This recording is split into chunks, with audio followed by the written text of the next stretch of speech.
Hello friends, welcome to EPG Pathshala. This is Dr. Shivakumar, working as a assistant professor in Department of Criminology and Criminal Justice, Manonamaniyam Sundaranath University, Tirunelveli, Tamil Nadu. I am going to discuss about restorative justice. What is restorative justice? Restorative justice is a new movement in the field of victimology and criminology. Acknowledging that crime causes injury to people and communities, it insists that justice repair those injuries and that the parties be permitted to participate in the processes.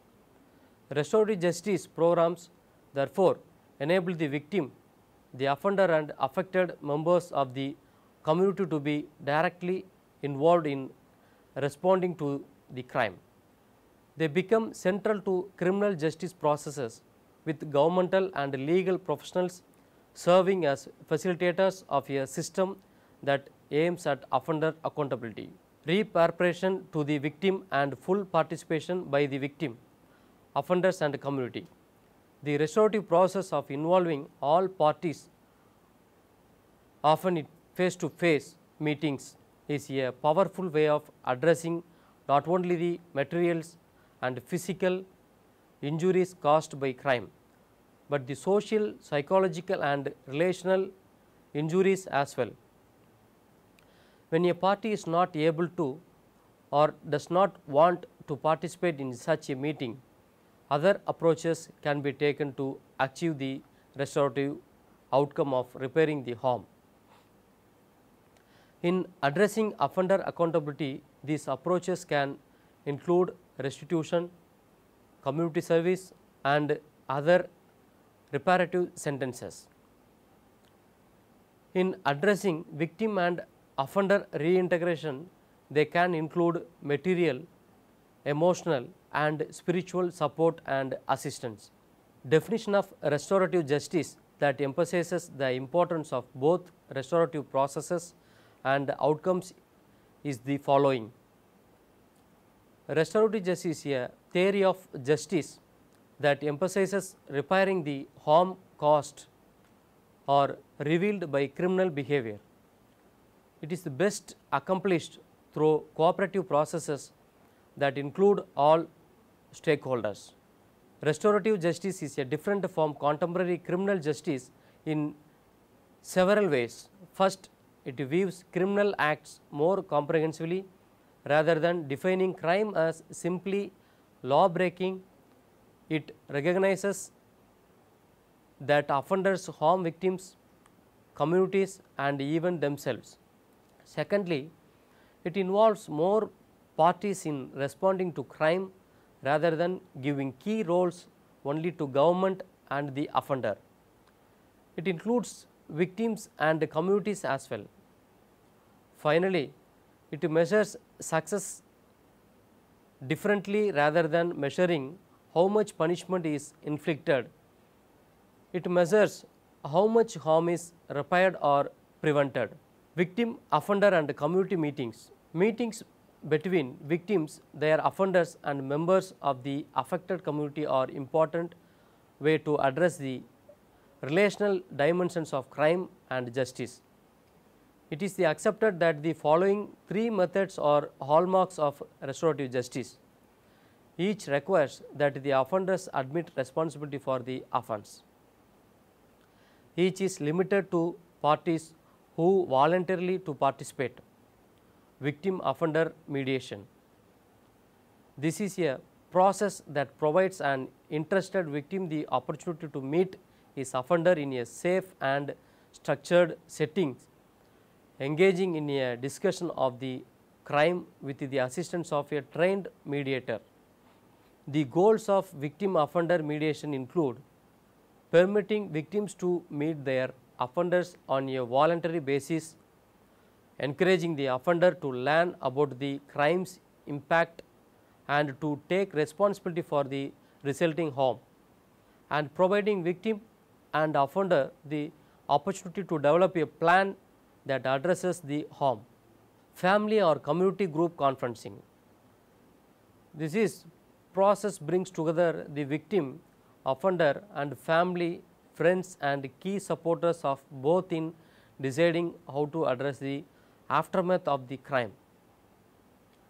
The goals of conferencing include giving the victim an opportunity to be directly involved in responding to the crime, increasing the offender's awareness of the impact of his or her behavior and providing an opportunity to take responsibility for it, engaging the offender's support system for making amends and shaping the offender's future behavior, and allowing the offender and the victim to connect to key community support.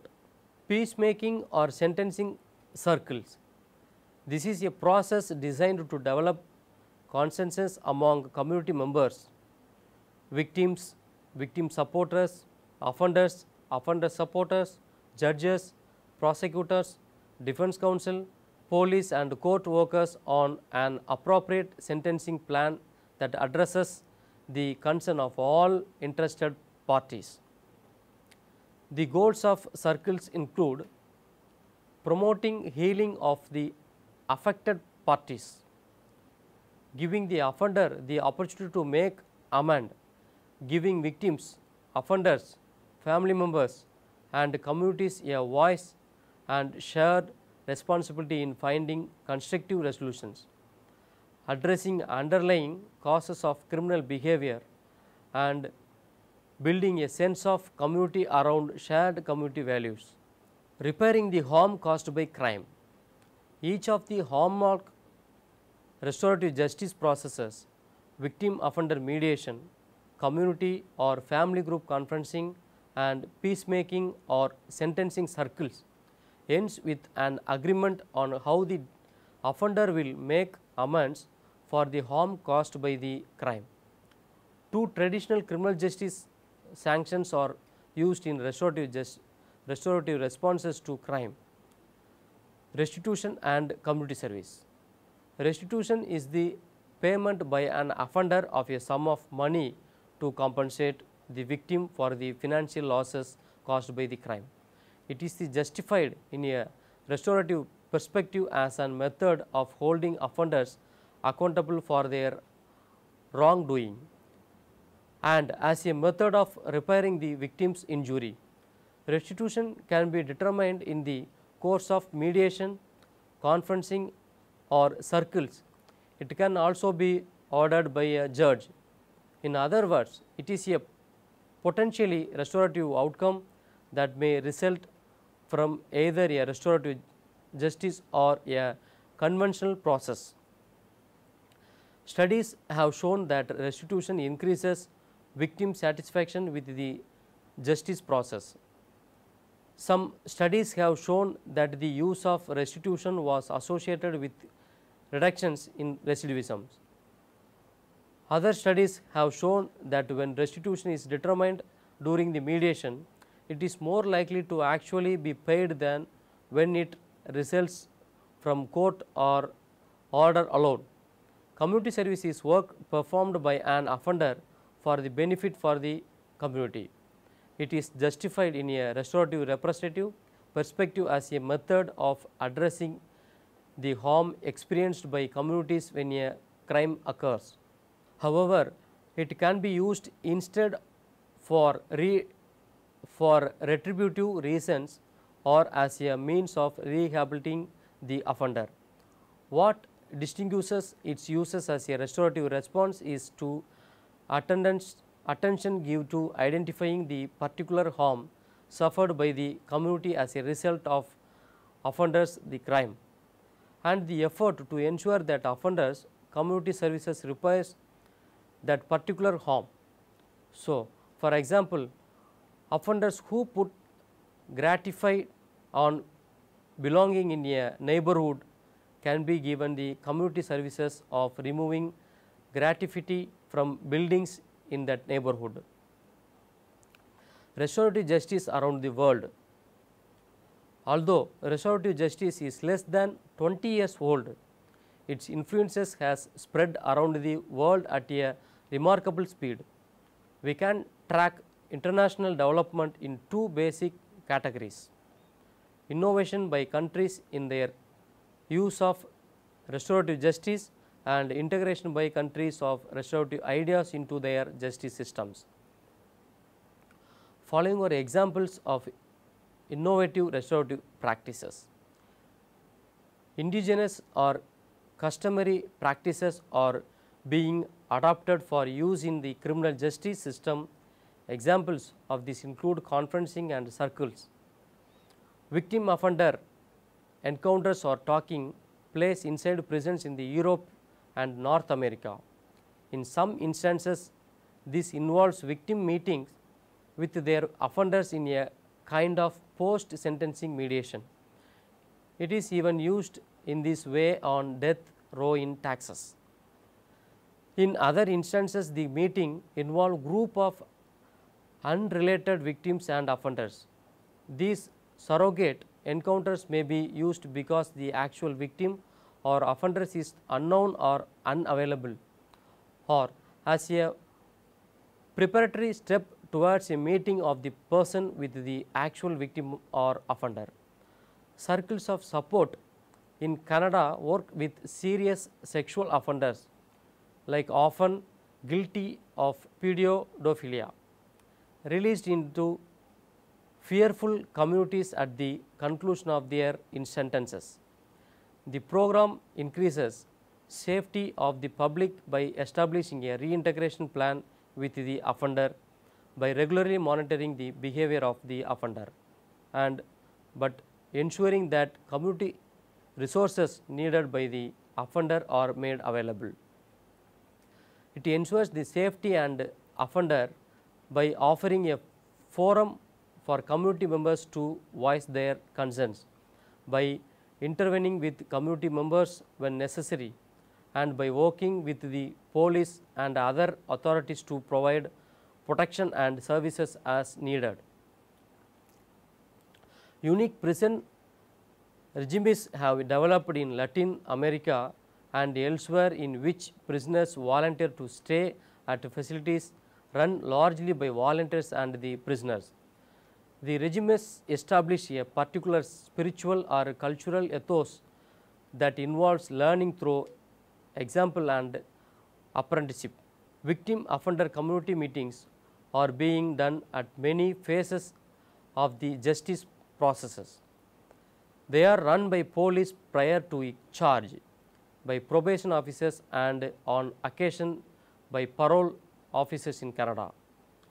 This is in addition to the rich tradition of NGO provisions of community-based victim offender community meetings. Restorative process are being used to address conflict between citizens and the government. Examples include the Truth and Reconciliation Commission in South Africa and the Treaty of Waitangi Commission in New Zealand. Legislative action has reduced legal or systematic barriers to the use of restorative programs, created legal inducement for using restorative programs, guided and structured restorative programs, and protected the rights of offenders and victims. Funding and staff for programs is expanding.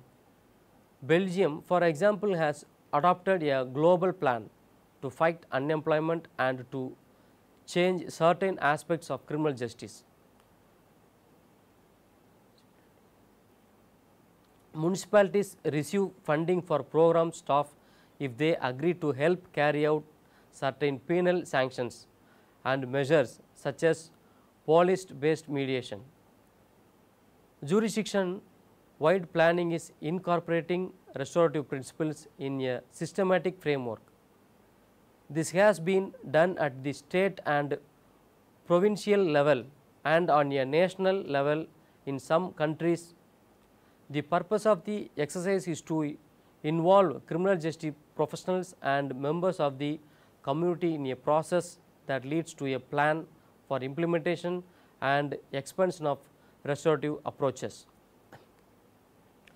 The number of restorative programs is growing. There are more than 500 mediation programs and projects in Europe and over 300 in the US. A Canadian survey of restorative justice programs and projects in that country resulted in over 100 listings. In intergovernmental bodies are taking notes of restorative justice. In 1999, the Committee of Ministry of Council of Europe adopted a recommendation on the use of mediation in penal matters. The UN's International Handbook on Justice for Victims notes that the framework for restorative justice involves the offender, the victim, and the entire community in efforts to create a balanced approaches that is offender directed and at the same time victim centered. Victim compensation has become a key feature of restorative justice in many developed countries. According to John Braithwaite, restorative justice is a process where all stakeholders affected by an injustice have an opportunity to discuss how they have been affected by the injustice and to decide what should be done to repair the harm. With crime, restorative justice is about the idea that because crime hurts, justice should heal.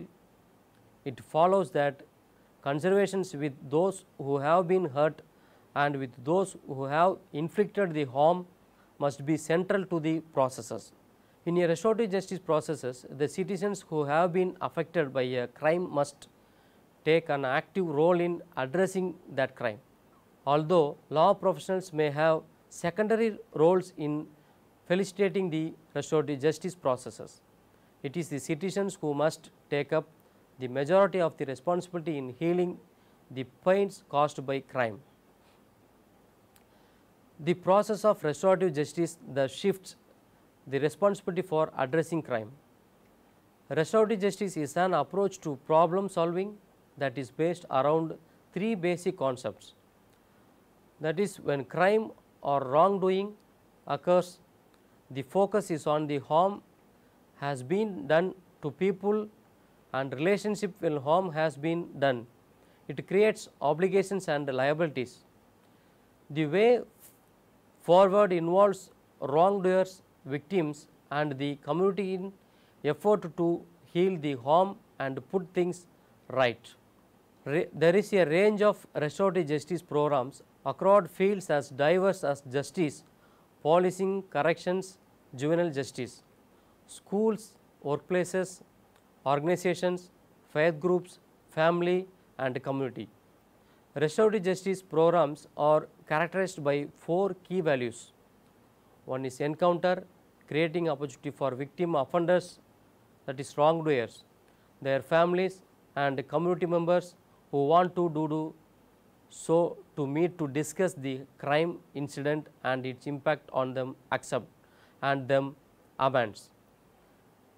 Expecting wrongdoers to take steps to repair the harm they have caused, reintegration, seeking to restore victim and offender to wholeness, to become contributing members of society, inclusion, providing opportunities for parties with a stake in a specific crime or incident to participate in its resolution, adopting from the restorative justice. There are several models of restorative justice that are practices across the range of programs. The following list is by no means complete. Victim offender mediation conferencing, pre and post sentencing pre-release, family group conferencing, family group decision making, circles, restorative cautioning, that is police, restorative dialogue, classroom, conferencing, formal conferences in schools. We urge newcomers to these concepts to explore the wide range of models and practice. We believe strongly that each model has value and can contribute to our knowledge and best practice in whichever field we work. What does the term restorative practice mean? As the restorative justice movement is making inroads into a range of fields outside our criminal justice system. New terms have been developed to reflect these innovations. Restorative practice is what practitioners do when they use the principles, values and practices of the philosophy of restorative justice. Schools in the southern hemisphere, for example, tend to prefer the world practice in the educational settings to distinguish it from criminal justice. In some places, the term restorative approaches is preferred and therefore are others. For the purpose of RPI, we uses the term practice as a collective to encompasses all fields where these notions of justice are practiced: policing, corrections, courts, juvenile justice, schools, families, organizations and workplaces.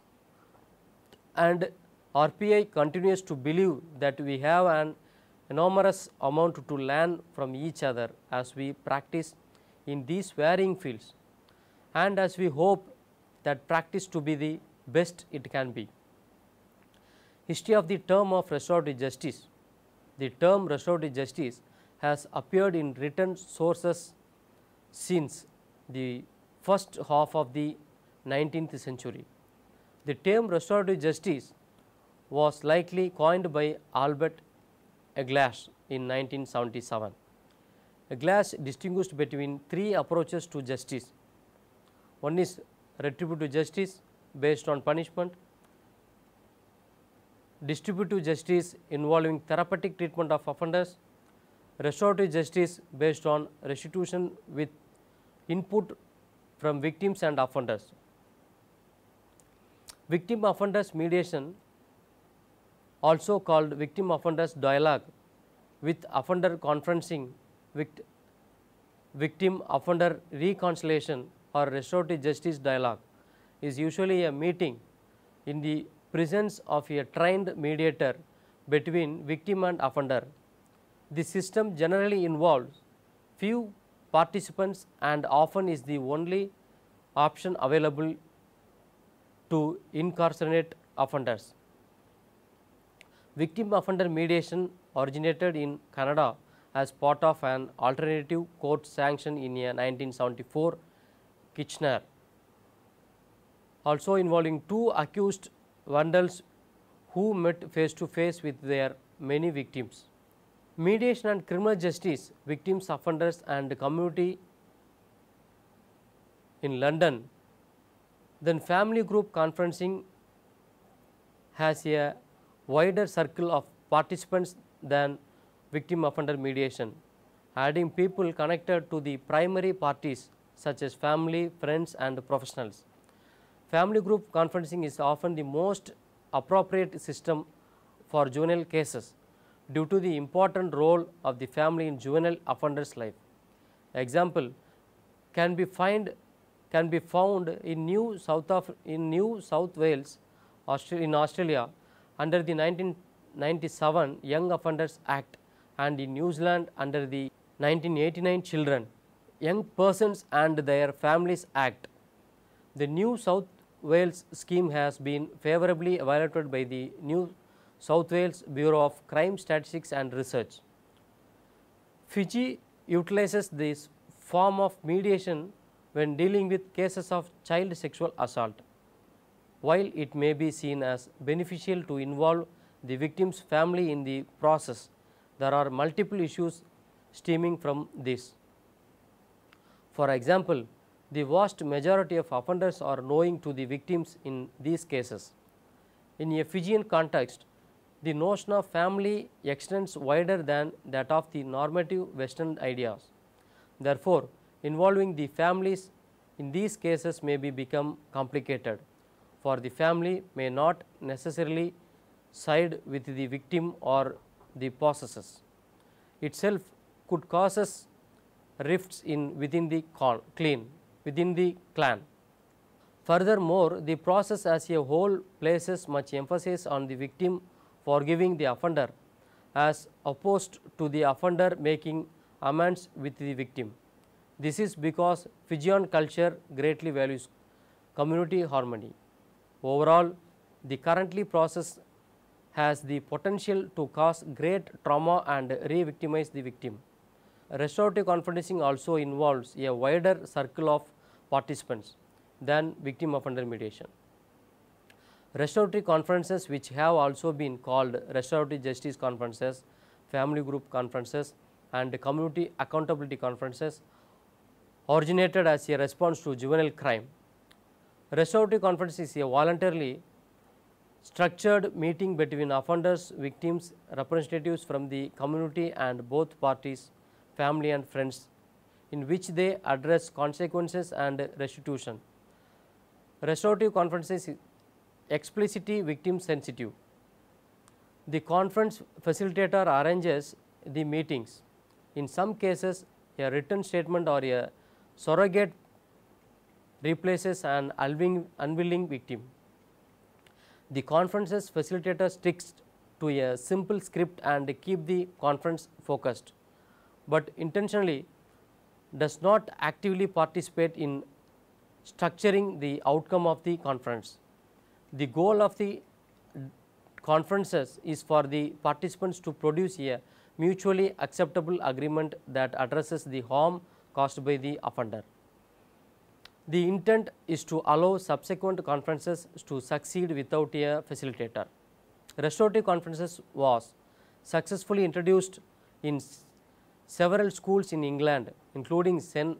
Augustine of Canterbury in 2002 for 2008. Positive results led officials to offer training to all some rest secondary schools. Community restorative boards, community restorative boards also referred to as community justice committees in Canada and referral order panel in England. It is typically composed of a small group prepared by intensive training who conduct public face-to-face meetings.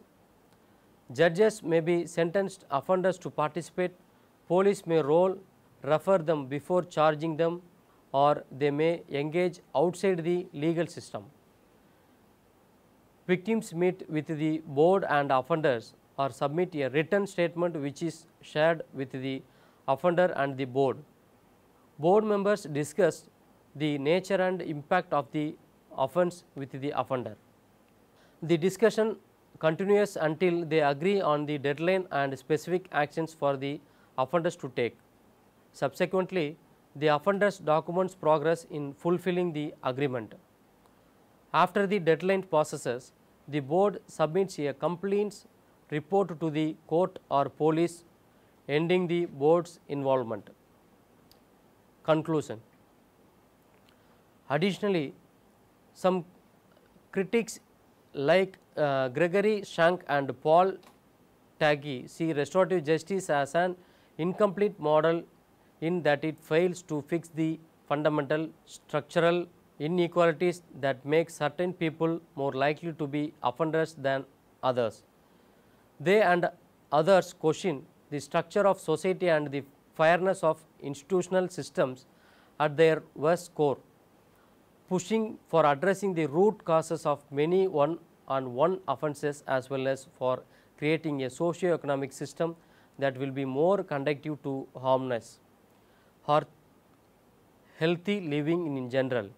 Finally, some researchers agree that more research must be conducted to support the validity of restorative justice in schools, specifically in how it is implemented. More exactly, restorative justice practices that are inconsistent, insufficient or run out of in funding tend to have the worst reputations for success. While many research studies support positive findings in restorative justice, continuing studies are still needed. Thank you.